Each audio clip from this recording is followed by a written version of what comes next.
sweetheart. We're reading in A Course in Miracles in the text, chapter 19, the attainment of peace. And we are in section 1, paragraph 12. Faith is as easily exchanged for knowledge as is the real world. For faith arises from the Holy Spirit's perception and is the sign you share it with him. Faith is a gift you offer to the Son of God through him and wholly acceptable to his Father as to him, and therefore offered you. Your holy relationship with its new purpose offers you faith to give unto your brother. Your faithlessness has driven you and him apart, and so you do not recognize salvation in him. Yet faith unites you in the holiness you see, not through the body's eyes, but in the sight of him who joined you and in whom you are united. Grace is not given to a body, but to a mind. And the mind that receives it looks instantly beyond the body and sees the holy place where it was healed. There is the altar where the grace was given, in which it stands. Do you then offer grace and blessing to your brother, for you stand at the same altar where grace was laid for both of you. And be you healed by grace together, that you may heal through faith. In the holy instant, you and your brother stand before the altar God has raised unto himself, and both of you lay faithlessness aside and come to it together. There will you see the miracle of your relationship as it was made again through faith. And there it is that you will realize that there's nothing faith cannot forgive. Wow, that's so beautiful. I want to read that again.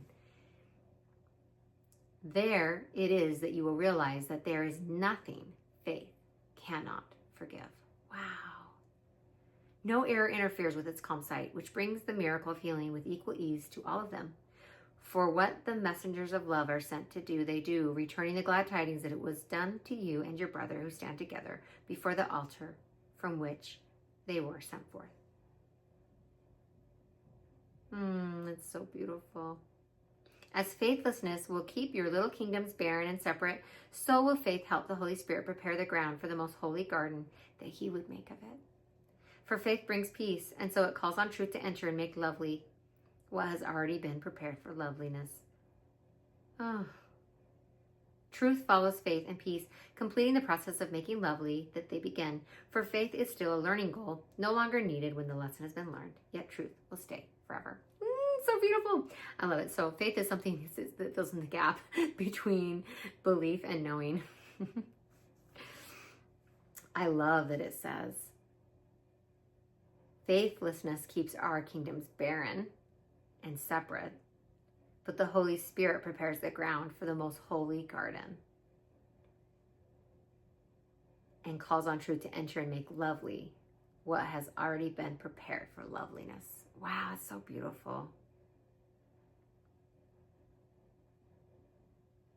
Truth follows faith and peace, completing the process of making lovely that they begin. So beautiful. So what does this mean on a practical level, day to day? Well, we all have many opportunities in our lives to be critical and judgmental and condemn. And we also have opportunity to look past the delusion, look past people's shortcomings, perceptual shortcomings, errors in thinking, when they're being controlled by ego. And according to A Course in Miracles, somebody who's being hostage to ego is in need of your love, and that seeing past the ego can help them remind them who they truly are. And so to condemn them, like, oh, they're a bad person, or I can't believe they did that, I'm better than them, that just not only keeps them stuck in prison, hostage to ego, but it also drags us, when we have that condemning perspective, it also drags us into hell, into prison. So many times in A Course in Miracles, it teaches us that to get, we have to give, because it is in the giving that you realize you already have it and you're it. You know, I had an interesting conversation with a friend the other day who she was talking about a relationship where she feels like she always has to be the bigger person. And I was just kind of playfully teasing with her that, you know, from a place of love. And she knew that. And we were both laughing and having fun with the conversation. But, you know, I was like, well, do you want to be the smaller person? Like, what's your goal? Like, do you, is this a race to the bottom, or is it an honor and a privilege that you get to be a teacher and a way shower?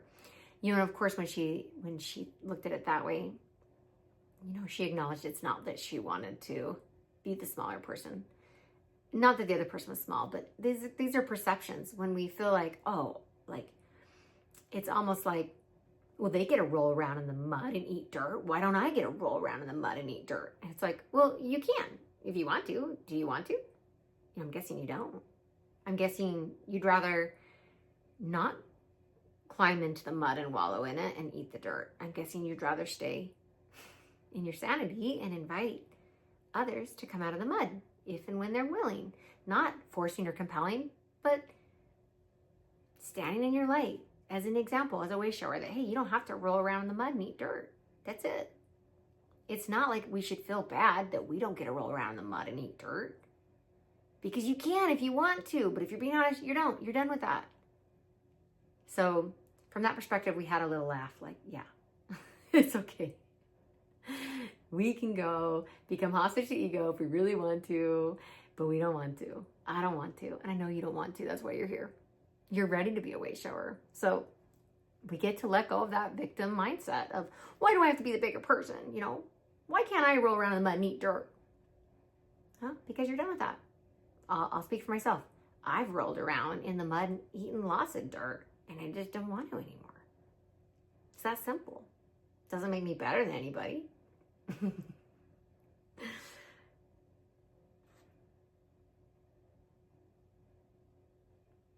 There is the altar where the grace was given, in which it stands. Do you then offer grace and blessing to your brother?